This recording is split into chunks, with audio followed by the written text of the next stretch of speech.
안녕하세요, 여러분. 이번 시간에는 분산학습 Distributed Learning에서 어떤 이론과 원칙을 기반으로 학습 설계를 해야 하는지 살펴보겠습니다. 오늘 말씀드릴 내용은 심리학자이자 교육공학자인 스코티 디, 크레이그, 아이언 다글러스 등 여러 전문가들의 연구를 기초로 정리했습니다.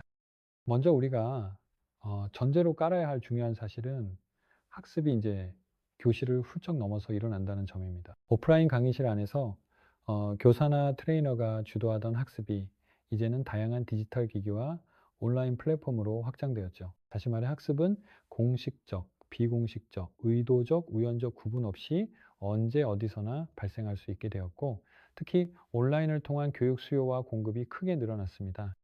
실제로 미국 교육부 통계에 따르면 약 580만 명 이상의 학생이 원격 교육 과정을 이수하고 있으며, 이는 전체 학생의 28% 정도에 달한다고 합니다. 기업 분야에서도 이러닝 기반의 직원 교육이 빠르게 확산되고 있는데, 조사 결과를 보면 기업의 88%가 인력 개발 과정에 온라인 교육을 활용한다고 하네요. 이뿐만 아니라 대규모 공개 온라인 강좌, 즉 무크 플랫폼이 수천만 명에 달하는 학습자를 대상으로 서비스를 제공한다는 발표도 있었으니, 분산학습이 사회 전반에 얼마나 깊숙이 자리 잡고 있는지 가늠해 볼 수 있겠습니다. 이처럼 분산학습이 계속 발전하면서 교육의사 결정자와 콘텐츠를 설계하는 전문가들, 그리고 현장에서 직접 가르치는 교사나 트레이너 모두가 기술 지원 학습의 모범 사례와 이론적 토대를 숙지할 필요가 있습니다. 최근 몇 년간 여러 국가의 교육 정책 역시 증거 기반 실천 evidence based practice를 강조하고 있는데요. 미국에서 제정된 모든 학생 성공법도 학습 효과를 입증할 객관적 근거를 바탕으로 교육 혁신을 추진하라고 요구하고 있습니다. 또한 세계은행 역시 모든 학습자를 위한 학교를 만들기 위해 근거 있는 행동을 강조하고 있죠. 그렇다면 분산학습 설계자가 의존할 만한 교육 이론은 어떤 것들이 있을까요? 지난 30여 년간 학습과학은 인지주의, 행동주의, 구성주의 같은 여러 패러다임을 거쳐 발전해 왔습니다. 초기에는 학생이 특정 행동을 반복하고 이를 통해 보상, 처벌 등을 받으면서 학습 효과를 높인다는 행동주의가 주류를 이뤘고, 이후에는 인지 과정에 초점을 맞추어 정보가 뇌에서 어떻게 처리되고 저장되는지 파헤치는 인지주의가 부상했습니다. 구성주의는 거기서 한 발 더 나아가 학습자가 스스로 지식을 창조한다는 관점에 입각해 사회적 상호작용과 실제 맥락을 중시했습니다. 이들 관점이 서로 맞서거나 어떤 이론이 더 옳은지 논쟁이 일어나는 동안 실제 교육 환경에서는 서로 다른 장점을 통합하려는 움직임이 생겼습니다. 예를 들어 데이 메릴레의 First Principles of Instruction은 행동주의, 인지주의, 구성주의 이론을 폭넓게 아우르며 몇 가지 핵심 원칙을 추출해 교육 설계자가 현장에서 쉽게 적용할 수 있도록 정리했죠. 문제중심 학습, 이전 경험을 활성화하는 전략, 시범을 보인 뒤 학생에게 적용 기회를 주는 단계, 그리고 배운 내용을 일상에 통합하는 접근 등은 대표적인 예입니다. 또 다른 사례로 수전 엠브러스가 이끄는 연구진은 How Learning Works라는 이름으로 이론과 실제를 접목했습니다. 특히 이들은 학습자가 이전에 가지고 있던 지식이 새 정보를 습득할 때 방해가 될 수도, 도움을 줄 수도 있다고 지적합니다. 또 지식을 어떻게 구조화하느냐, 학습 동기가 얼마나 잘 유발되느냐, 피드백은 어떻게 주어지느냐 등 총 7가지 원칙을 정리해 제시합니다. 이 원칙들은 교사와 학습 엔지니어가 수업을 설계할 때 인지적, 정서적 요소를 함께 고려해야 한다는 것을 보여주죠. 하지만 이런 좋은 이론들이 있다고 해서 실제 교실이나 온라인 환경에서 active learning, 즉 능동적 학습이 단박에 구현되는 건 아닙니다.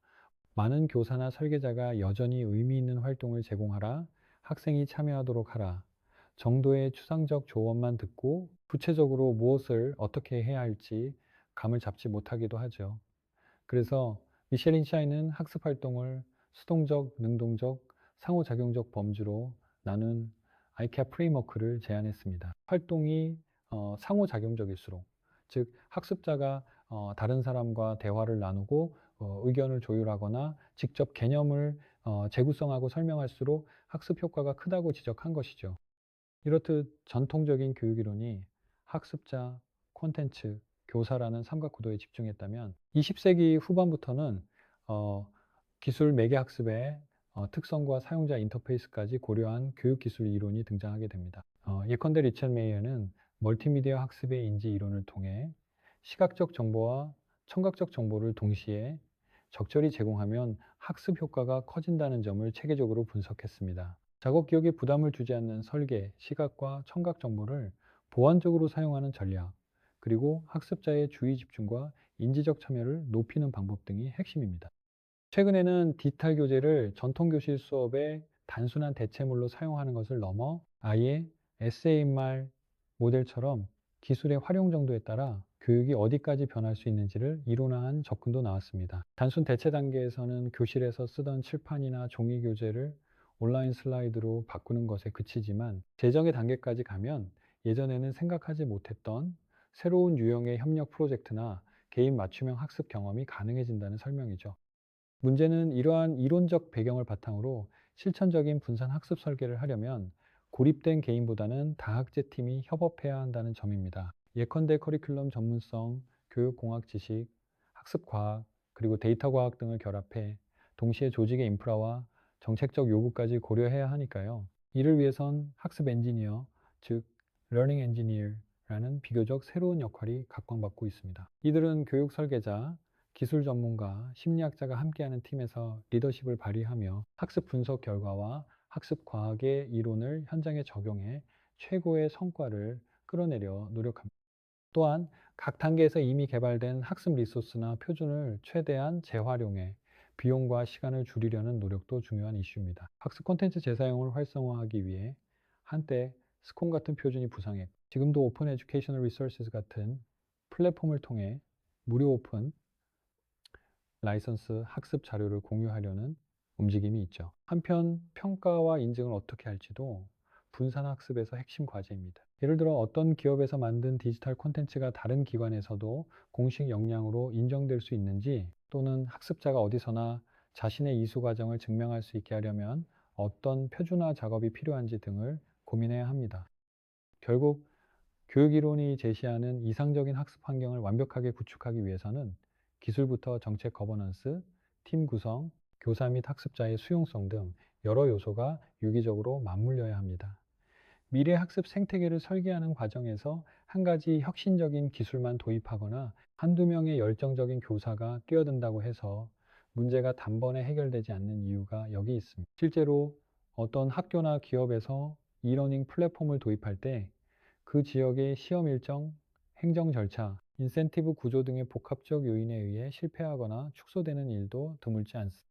그럼에도 불구하고 앞으로 분산학습은 계속 확대될 것이며 그 결과 우리는 교육을 바라보는 방식을 근본적으로 재설정하게 될 것입니다.